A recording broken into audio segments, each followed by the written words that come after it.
Thank you. Taoiseach, you have publicly stated that you support hard-working local businesses that employ so many people in rural towns and villages.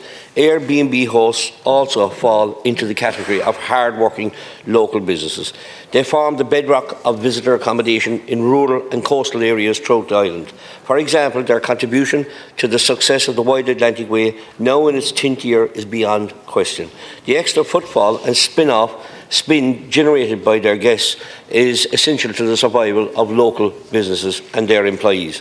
The guests eat in the cafes, restaurants and pubs, go kayaking, whale watching, hill walking, visit distilleries and museums. And that's not just in West Cork, it's throughout our island. In 2023, tourism generated 12 billion, 2.5% of Ireland's GDP, and supported over 5.1% of the national workforce. The Wild Atlantic Way alone generated 3 billion. Airbnb hosts also provide accommodation for the following uses: relocation, remote working, contract workers on weekly assignments, agency healthcare staff. Taoiseach, Airbnb hosts in rural and coastal areas are now fearful of losing their livelihoods if the proposed registration of short-term lets requires planning compliance within a 6-month period. With no clarity as to what this would entail, many hosts who are over 55 host in their own homes and depend on this essential source of income in locations where employment prospects are scarce. This allows them the dignity of creating their own jobs while working from home with a reduced carbon footprint, which is a constant cry from this government. To date, the Minister for Housing our tourism has not properly engaged with these thousands of hosts in the short-term rental sector as recognised stakeholders. Minister Martin is said to be bringing forward a report soon, but how can she do this when she has not consulted with the people that could be most affected? This government's decision to railroad ahead with these proposals will have devastating consequences. You must immediately decouple the planning requirements from the new register until it has produced reliable data on the actual type and pattern of short-term rentals in Ireland. Taoiseach, thousands of Airbnb providers need you to recognise that the proposed legislation in its current form could kill Ireland's tourism industry and the livelihoods of thousands of rural employees as early as 2025. Airbnb hosts are not the solution to the housing problem. They are the solution to a thriving local and national tourism economy, supporting local jobs for local people. Taoiseach, do you understand the crisis these hosts are facing, and what is your solution to the thousands out there of top quality tourism providers who may face wipeout due to these new proposals? Just a gentle reminder, that's a silent phone, just a gentle reminder to everyone. Taoiseach.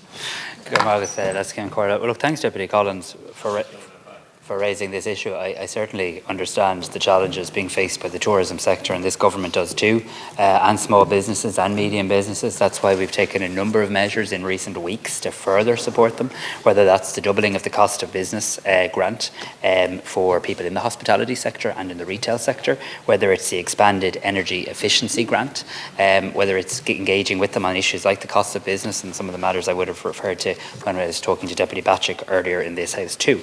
But I'm sure you also understand, because when I was in your constituency during the local and European elections, I met people in Kinsale on the main street who came up to me and said, Simon, there's a lot of places here that are vacant, Airbnb and the likes, and my young person can't get anywhere to rent or live. So this is about a balanced approach. And let me say this much. I agree with you on this. We shouldn't pit one challenge against another. I do agree with you on that. There's absolutely a need for a tourism ecosystem. It's absolutely vital to constituencies like yours and vital to our country too. There's absolutely a need to have short-term lets that people can rent when they come on their holidays. There's a need to support the B&B sector. All of that's true. But there's also a need to have some form of structure around this, around what is a short-term let and what is a house or an apartment available for a young person or anybody indeed to rent or buy as well. So what I'd ask everybody to do here is wait and see the detail. And you don't have to wait very long, because the short-term letting and tourism bill will be brought to government very shortly.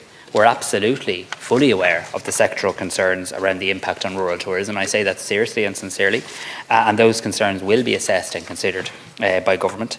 But a critical piece here is trying to balance local housing needs and tourism and economic needs as well, and we've got to get that right.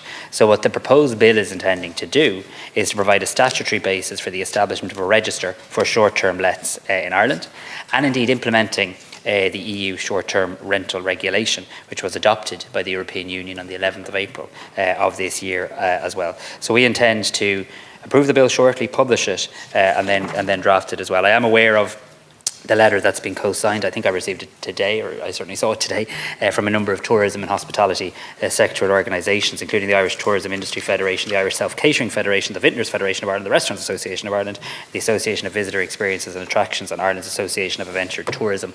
That letter has been copied to a number of government departments, and we will, of course, respond to each of the issues that have been raised there as well.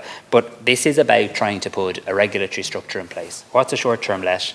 What's available for people to rent. And I do think it's important we get this right. There would have been, quite rightly, requests from opposition and government benches. Often deputies on all sides of the House would raise this on questions on promised legislation. It comes up a lot in the constituency offices. So let's not create a bogeyman here. We're not trying to, in any way, shape or form, do down the tourism sector. We rely on it. It's extremely important in all parts of this country, urban and rural. We'll get it right. But we are also seeing under Housing for All that this is an important measure to have that structure in place. Come on, we have the Collins. Thank you very much, Taoiseach. And you have said there that you understand the challenges of businesses, and I could question that, because your part of the government had raised the VAT from 9 to 13.5%. That didn't understand the challenges that businesses were going through. But I'm talking about a completely different thing. You're saying regulation. The Airbnb sector are not afraid of regulation. They understand regulation has to be put in place. But if it requires planning, for many of these homes who have been providing an excellent tourism service throughout the country, West Cork included, it will mean maybe tens of thousands of euros that needs to be spent on homes that they can't afford to spend. So that's where the issue is. They're not afraid of regulation. They're not afraid to sit down around the table, put things right and make sure that everything is in order, it's going ahead. But they do have that concern about the planning regulation that may be involved in this. And if this goes ahead, Taoiseach, the way it is, being reported that it's going to go ahead, it's going to wipe out the Airbnb services throughout West Cork and other places. And that's the concern of their country. As I said, they're not afraid of regulation. They're not afraid of sitting down around the table and making changes. That will provide a clear, detailed, clear going forward. But what they are worried about is the planning regulation. If the planning regulation comes in, that's going to simply put them out of business. And that's where they feel this is going. No, look, I appreciate the sincerity of the point you're making, but I'd also say this: like we have to be honest in this House about Airbnb and about how much people can make on that over a couple of days versus renting out the place for a month. Like, we have to have a balanced conversation. There's either a housing emergency in Ireland or there isn't, and let me be clear, there is. And if there is a housing emergency and a housing crisis and there's young people, no, I'm sure you would have told these young people during the local European elections, it's good to continue that honesty after it. I'm sure you would have looked them in the eyes, Deputy Collins, and I'm sure you would have told them you're going to do everything in the Dáil, and your councillors and your MEP and whatever else are going to do everything to help them get a home. Well, so am I. And that involves taking decisions in government, not just defining the problem, not just saying which bandwagon will I jump on today. There's legitimate issues that the tourism sector have. We will work with them. We value them. We need them. It's an important part of our economy, not just in rural Ireland, but in all parts. I've been to your constituency, and on the main street at Kinsale, the main street, I heard the need for this. I swear to God I did.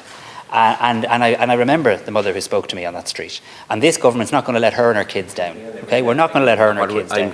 So it's usual in parliamentary democracy that you'd wait and read the legislation. We'll publish it, read it, and then bring in your amendments. Let's have a debate on the floor of the Dáil. But don't do this usual thing of, oh, the government don't understand rural Ireland, oh, the government. Nonsense. It's a scandalous answer to the people that have Airbnb in West Cork. And you should know better than to come up here and say something like that. It's offensive. Because that's an insult. You should be ashamed. That's an insult. Resume your seat. No. Deputies, resume. Deputies. You had a clue. You never answered the question I asked. Deputies, please. Deputies, resume your seat. Deputy. You were offending. Okay. I don't need your permission. Go mocking people like that. That's wrong. That's mocking. And you're wrong, Taoiseach. And you know, you're 62 days in the job. You should know a lot more than that. Why are you upset? Deputies, I'm 4 years in the job, and never once have I been ignored in this manner. It's just not acceptable. Through the chair, or I'm going to now abandon the Dáil, and I don't wish to do that. Deputy, I'm asking you for the last time to show a little respect for the chair, if nothing else. Thank you. Thank you.